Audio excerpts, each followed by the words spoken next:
morning, everybody. I hope you're having a great or fantastic Sunday, and I hope last week was just as great and just as fantastic for Easter when we are celebrating when Jesus rose from the dead. So good job. I hope you're listening and you're ready. First of all, though, before I start the lesson, we are going to I'm going to tell you a few things that you need to know. So make sure your ears are open so you can tell your moms and dads.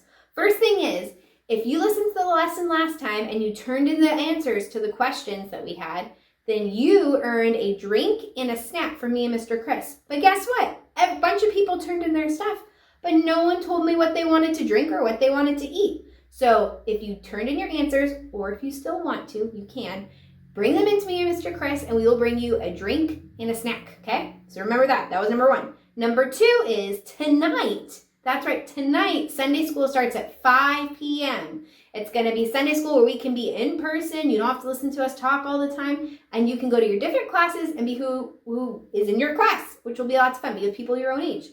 And if you're in my and Mr. Chris's class, you get the best teachers. But actually, all of our teachers are kind of cool. Just saying. All right, so this week, we are going to learn about something called prayer. Now, if you know what prayer is, it's one of the coolest things in the Bible. Prayer is when we talk to God. He's never too busy. He never forgets. He never doesn't hear us. He's always there. It doesn't matter if you live in Antarctica or if you live in Africa or if you live in America. It doesn't matter where you are or who you are. Prayer is how you talk to God, and He always hears you. Isn't that kind of cool? I think it's kind of cool.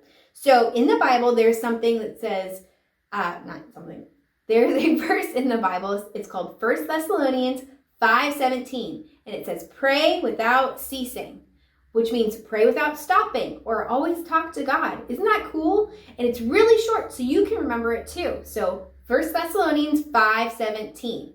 All right, now let's learn about our lesson and see if they did what we're talking about, okay? So for 3 years, there was no rain. Crops did not grow. 3 whole years. Can you believe that? Israel was being so bad that it didn't rain. And back then, they needed their crops to grow. So that means that all of their animals couldn't eat, like Corbin, Crew, and Camden. Your cows could not eat. Wouldn't that be crazy? And they couldn't go to a grocery store. So they were just hungry all the time. And it was really, people got sick. It was icky. And it didn't rain because King Ahab was a really wicked, bad king. And Israel wasn't listening to God either. So then God told Elijah, go to King Ahab again. Soon I will send rain on the land.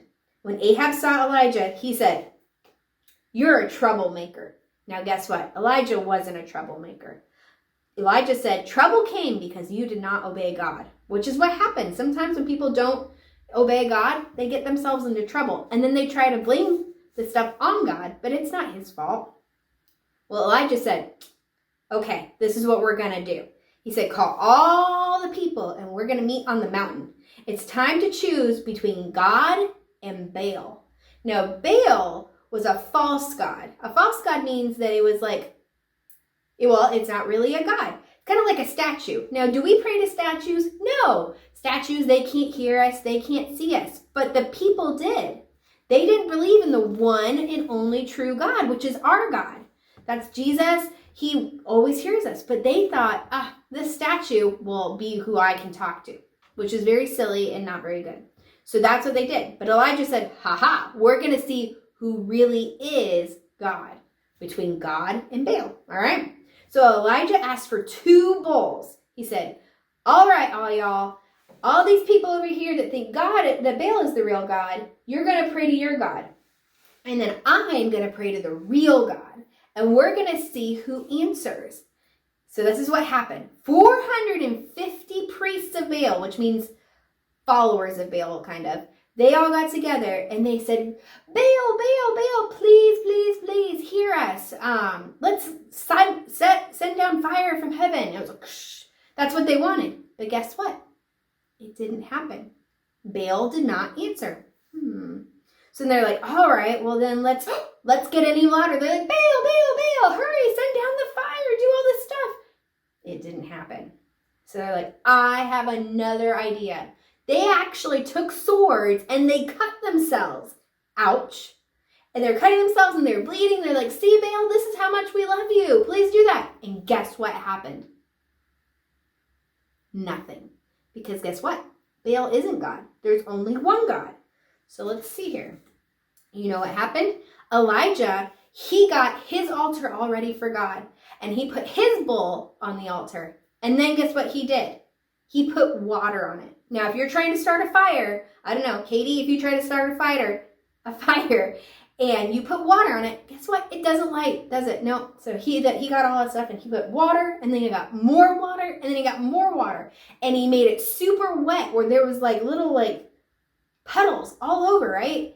And then Elijah did something. He got down on his knees, and he prayed. Prayer. He used prayer, and he said, God, I want you to let everyone know that you are the one and only God. And you know what? God didn't not hear him. God heard him right away. He paid attention, and then he answered his prayer. Suddenly, all this fire came out of the sky, and it like lit up the bowl, and it lit up all the water. There was nothing left. It was so dry because God answered even more than what Elijah was asking for. Isn't that cool? So it even burned up the stones and the soil. Then all the people that were waiting to see, is this God real or is Baal real? They were like, oh, God is real. The Baal's not a God, only one true God. That's who it is. And Elijah did that with prayer. Isn't that super cool? So that's what we're supposed to do. When we have something in our hearts that we're like, God, I really need you to do a miracle, because that's what that was. That was a miracle. And we have something that we need him to do, and we pray about it, and we're like, Lord, please just answer what we need you to answer. It can be little things, like sometimes people pray that they can go to their friend's house and play, and then their friend invites them. Or it can be something big, like when Mr. Chris was kind of sick in the hospital, and we said, God, we need you to do a big prayer thing, and now he's feeling so much better. Those are different types of prayer requests. So this is what we're going to do, okay? I want you to think of something that you're praying for. It can be something really, really big, or it can be something really, really little, or something that you think is kind of silly, but you think you need, like, you know, that you think is kind of silly, but you kind of want. And me and Mr. Chris can get together, and we're going to pray about it. As Mr. Chris and I will pray about it for you, okay? And I'm not talking about like, Lord, I really want a candy bar. I mean, I guess you could pray for a candy bar if you really wanted to. But maybe, I don't know, maybe your dog is sick, or maybe you hurt your toe and you want it to feel better, things like that. So just ask Mr. Chris and I to pray for it, turn it in, write it down, and we will give you a candy bar, okay? So that's what that is for. So I think that's the end of our lesson. And I hope you guys have a great week this week. I will see you tonight if you get to come. If you don't get to come, then hi. And remember to turn in what you need me and Mr. Chris to pray about. I hope you guys have a great week. Like I already said that a bunch of times, but I do hope that. Have a good day. Bye.